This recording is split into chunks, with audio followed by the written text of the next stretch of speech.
और जो आपका संदेश है एक तरह से पहुंच भी रहा है श्रोताओं तक। तो आप एक तरफ न्यायाधीश की भूमिका अदा करते हैं, दूसरी तरफ आपका ये शौक है लेखन का, तो इन दोनों में सामंजस्य किस तरह से आप बैठाते हैं? कोर्ट का काम कोर्ट में करते हैं, घर में आके उसको तनाव दूर करने के लिए लेखन है, गणेश जी के चित्र वगैरह करते हैं। अच्छा। कुछ कलाकृतियाँ बनाते हैं बांस वगैरह की, तो इसमें फिर मन लगा लेता है, तो कोर्ट का जो स्ट्रेस है वो दूर हो जाता है। यानी कि बहुत सारी प्रतिभाएं हैं आप में और समय हमारे पास लेकिन कम है। थोड़ा संक्षेप में आप बताएं कि जैसे आपने बताया कि कुछ प्रतिमाएं आप जमा करते हैं, तो कितनी प्रतिमाएं जमा की हैं, किस तरह की हैं? गणेश जी की शादी के कार्ड हैं, तो उनके कार्ड से गणेश जी काट के अच्छा। ऐसे 8,000 गणेश जी करीब इकट्ठे किए, 8 से 10,000। ऐसी जो बांस की कलाकृतियाँ होती है उसमें जो अमेजिंग आर्ट देख के गणेश जी हैं, जानवरों के वो हैं, वो देख लेते हैं। आरा मशीन वगैरह जाते हैं, जैसे वहाँ लकड़ी के पीस मिल जाते हैं, तो उनमें से देखते हैं। तो इस तरीके से वो मतलब आर्ट का काम चलता रहता है। जी हाँ, जी हाँ, जी हाँ। तो इस तरह से आप जो अपने शौक है वो भी पूरा कर लेते हैं अपने काम के साथ साथ, और स्ट्रेस भी दूर हो जाता है। हाँ बिल्कुल ठीक कहा आपने। तो आपने कुछ पुस्तकें भी लिखी हैं, तो कौन कौन सी पुस्तकें हैं? एक वैलेंटाइन डे कानून है, एक माँ पे लिखी है। अच्छा, ये तो कौन सी है? Valentine day? एक व्यंग संग्रह जी, व्यंग संग्रह है। अच्छा। जिसमें अभी तक जितने भी व्यंग लिखे थे उनका संग्रह किया है। तो इसके अलावा आप अखबारों में या दूसरी जगह भी अपनी रचनाएं भेजते हैं, प्रकाशित प्रसारित होती है। तो अब तक कहाँ कहाँ प्रकाशित हुई हैं आप? एक तो ये जो युग वार्ता है, पब्लिकेशन वगैरह से पूरे देश के पेपरों में प्रकाशित हुई, और नव भारत, नवीन दुनिया, पत्रिका, सहेली, चित्रलेखा, मतलब प्राय सभी पत्रिकाओं में प्रकाशित है।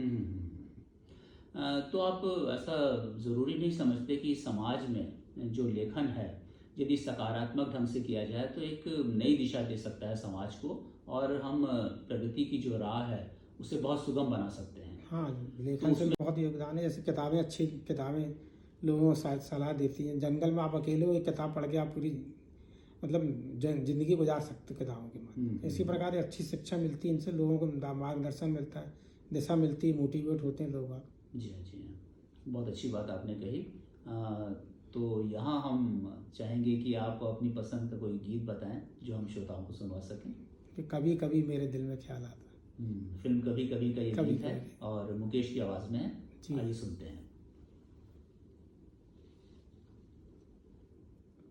आवाज़ में था और बहुत ही खूबसूरत गीत है, और बहुत अच्छे ढंग से जो इसमें शब्दों का उपयोग किया गया है वो बहुत दिल को छूने वाला है। और अब हम आपसे ये जानना चाहेंगे कि इसके अलावा आपका और किन क्षेत्रों में दखल है? हाँ, मतलब खेल में ज़्यादा दखल रहा। पिताजी भी स्पोर्ट्समैन थे, बॉडी बिल्डिंग में वो एमपी रिप्रेजेंट किए थे उन्होंने। अच्छा। इंडिया स्तर पे।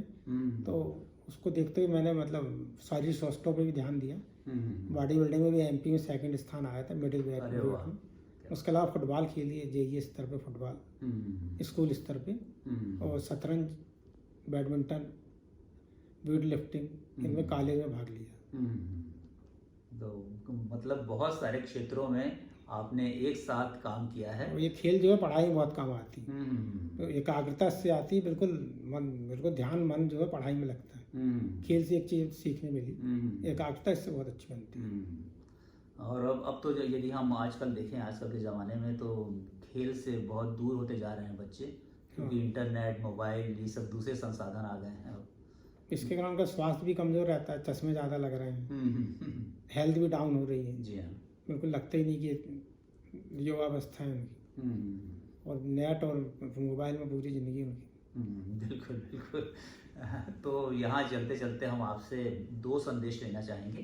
पहला संदेश तो आप हमारे श्रोताओं को ये दें एक न्यायाधीश के नाते कि एक परिवार को जोड़कर किस तरह से रखा जा सकता है। हाँ, अगर हम अपनी बहू को बेटी माने, जैसा अपनी बेटी के साथ व्यवहार करते हैं, अगर हम वैसा व्यवहार करेंगे तो बिल्कुल परिवार सुखी रहेगा, कोई परिवार में टूटन नहीं आएगी। हम अपनी बेटी और बहू में भेद करते हैं, और जब बहू आती तो हम कहते हैं कि मैं भी सास बन जाते हैं। वो कहते हैं जब मैं बहू थी तब मैंने इतना काम किया, तो तू क्यों नहीं काम करेगी।